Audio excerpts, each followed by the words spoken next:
Hey guys, this is Cruiseroy.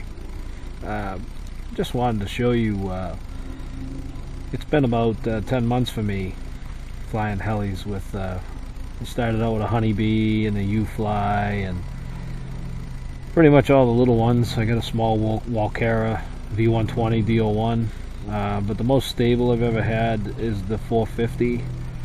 I really didn't have the cash to buy a Trex, but the original one, this is my original bird. It's a Hobby King 450, which sold for like $27 when I bought it, and it was just a basic kit. And I also started dealing with hobby parts to get servos, stuff like that. It was a little bit quicker than getting them from Hobby King. But what I wanted to show you, the things I learned in 10 months of flying and a lot of crashing, is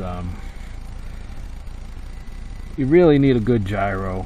I run the Align GP 750, and I don't have a DS servo, but I'm running a digital one. It's an EXI digital from Hobby Parts.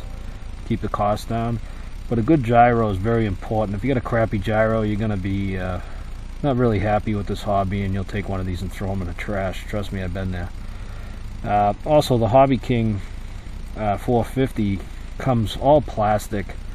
So what I did is I got an EXI head that you see here, and metal tail combo, and it was like under 30 bucks with a little bit of shipping. And that helps this bird be really stable. I'm really comfortable with it, the way it flies. Also, what you want to do is get yourself a good set of blades. People tell you these stealth blades fall apart. I don't do 3D, but for the cost, they really chew up the bugs really well. As you can see, it's like the bug cutter. They're very stable, and they come very well balanced. And it's very important to track your blades. Learn as much as you can about tracking, because it'll make the heli do a wash machine effect and all silly things, plus your dampers. But I've been happy with the metal heads and tail combo for 29 bucks. They usually have it on sale sometimes. These Tower Pro and Turnigy servos, they're all pretty much the same. When I bought parts for them, I strip them out and you buy the gears separate. For like $2 you can buy a whole set of gears and rebuild them. I've stripped them and rebuilt them many times. The Tower Pro and the TGs, the economy ones, they're both the same. They just got different stickers on them, you know, so you can't be fooled by that. I also run the Alpha 400 motor. It's like 12 bucks. And yeah, they say when you do 3D and stuff, it's not a very good motor, but for putting around and hovering, it's good. I also have the Exceed RC, which is another thing from Hobby Parts, the Proto 30 amp. It's not enough amps because I have another 450 it gets tired after a few minutes because it overheats, but this one works well. I haven't done anything with this one because it works well. It'll run a whole battery, but like I said, I just putt and hover around. But you know, good servos. My second 450 has all digital servos, just like the rudder. But these work good. You know, if you're gonna start out, these are cheap. Get them $2 a piece. They break, you rebuild the gears. You know, yada yada. Things that I like to get is an Align main shaft, Align gears, because the Hobby King ones are kind of warped. These are kind of warped too, but they seem to work a little better. You also want to make sure that your spacing between your pinion gear and your main gear, you have a little bit of slop. Too much is no good, and too tight, you'll run your ESC to overheat. Also, these cheaper radios on the market, I started out with an Exceed RC 6-channel, and it doesn't have all the functionality, and you use your computer, and you got to sit at the computer and program it, then you come back outside and fly, and then you go back to the computer and fly. But I'll tell you what, for the money, I have 2 of these Turnigy 9Xs, and they're probably not the best. I'll hear a lot back from people that they're not a great radio, but it's the functionality. You get to learn, you know, throttle control, pitch control, gyro, gain, you know, it's going to teach you all that stuff. And you have different knobs for adjustment. People yell at me all the time because I use my VR knob for pitch control. 0 means, you know, middle stick is 0, but I can play with the knob to get a little bit higher hover with a slower RPM, or I can turn it back the other way and have high RPM and stable flight. You know, I can play with that knob and do whatever. But like I said, Hobby King frame. I put EXI head and tail on it, and a few aligned parts, and the GP aligned 750 gyro with a digital servo, and I got an aligned boom on this one after the second crash. They're a little bit thicker alloy, but they'll still bend when these stealth blades hit. Very important. Carbon fiber blades, a lot more stable than those plastic blades that come with these kits. And you know, and I have a line landing gear, you know, but you don't have to. The HK gear is pretty good. And the other thing is your batteries. You know, you got what the problem with these are. These are cheap. These are $12 for 2. You know. And they've done me well. I don't do any 3D. I also have the blue lipos, which seem to last longer.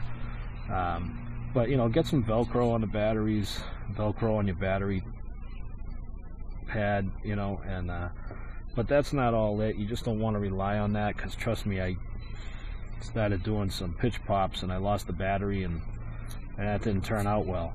Also, find yourself some little Velcro straps. I know an electrician, so he gets these for networking, but you know, any type of strap. So you don't want to rely just on the Velcro on the battery. You want to slap that on, you know, and there you go. It's a little bit tighter.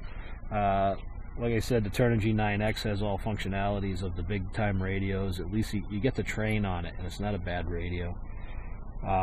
As for the belt on these helis, I run the Hobby King belts. I never had any problems, but some people can put in a line belt for a little bit of strength. But you know, I'll have somebody here tell me, you know, why don't you just buy an Align, you know. But those birds are anywhere from $300 to $400 just for the bird, you know. Then you got to buy electronics. So, and you don't want to play with these electronics on an Align, you know. You want to buy top of the line. So that's pretty much the difference. I've been in this for 10 months now, and I'm happy with this. Also, another thing I want to talk about is these little battery alarms. Not only does the radio have a timer, but I bought a couple of these battery alarms. They're cheap on eBay. You know what, 99 cents, $20 shipping. But they're nice to have, and you just plug it into the battery. It has a positive, negative on it. If you put it backwards, you're not going to hurt it. But if you put it in the right position, it lights up, but it has a real loud speaker. I had to cut the heat shrink off the speaker because it wasn't that loud. You know, you just cut it off around the speaker, and that would go under the thing. The other thing I learned is on your radio, you want to turn your radio on first, you know. And right now I'm getting a switch error, so I'll shut off the gyro. Also, I noticed, this is me, but I've noticed if I don't turn on the gyro is in heading hold right now. I'm also going to turn on my shutoff on my motor. Alright, let me dial in my pitch knob to be 0. I use this knob to adjust my pitch. Some people don't like doing that. You know, turn the radio on first before you engage the helicopter. Make sure your gyro switch is in heading hold. When I put it in rate mode and then I switch over before I fly, all weird things happen. So that's my opinion. Now you can plug in the battery. Now the motor ought to sing, like, you wait for the gyro to advance, and mine sings a song, and I pretty much know, you know, she's ready for flight. Now the other thing I want to say, you new guys like me, I've always painted my own canopy, so I figured if I'm going to crash, you know, I want to crash in style, and fiberglass seemed to be the choice for auto paint. This is one of my skull ones. She's got chips in it and stuff, but she holds out very well. And like I said, if you're going to crash in style.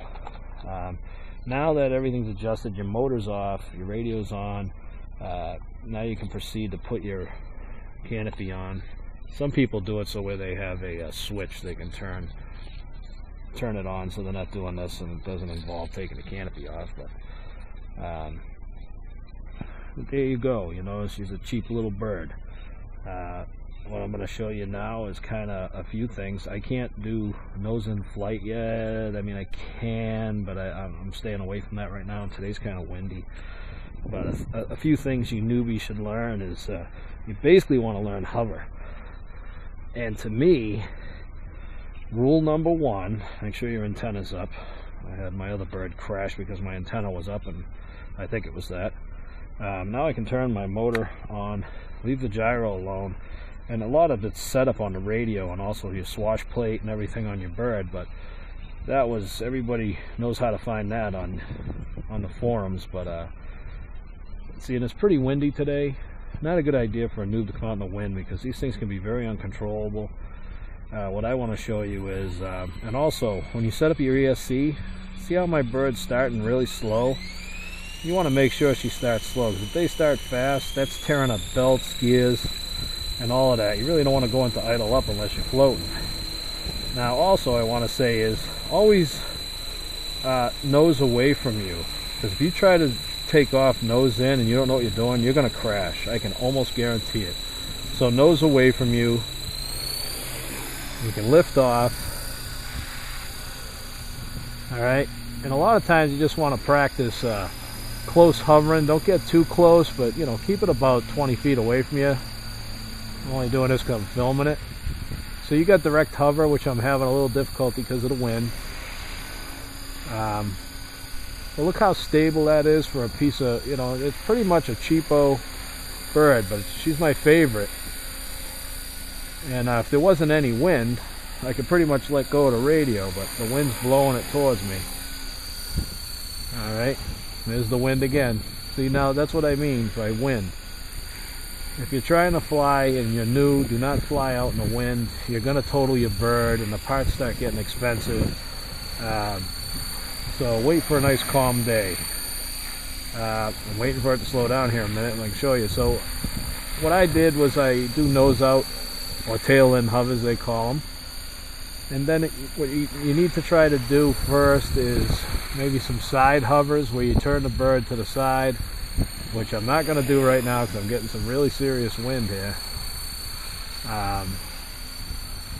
Just because I'm doing a video, it's going to do that. Okay, now I'm just going to turn lightly. Now you got to learn some side in hovers. I got the camera in my eye here, so. And you have the other side hover. You have right and left.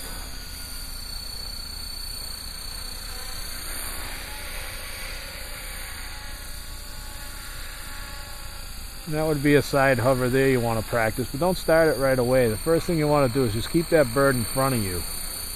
Keep that bird in front of you and just try to hover her. That would be the first thing I would do. But it's all in your setup, and if you check your tracking, I can check my tracking from here right on the film, and it's dead on. It helps it fly a lot better. And then you start learning your tail in hover, right and left side hover, nose in hover, which I'm not going to show you right now. It's too windy. I'm still not that great at it.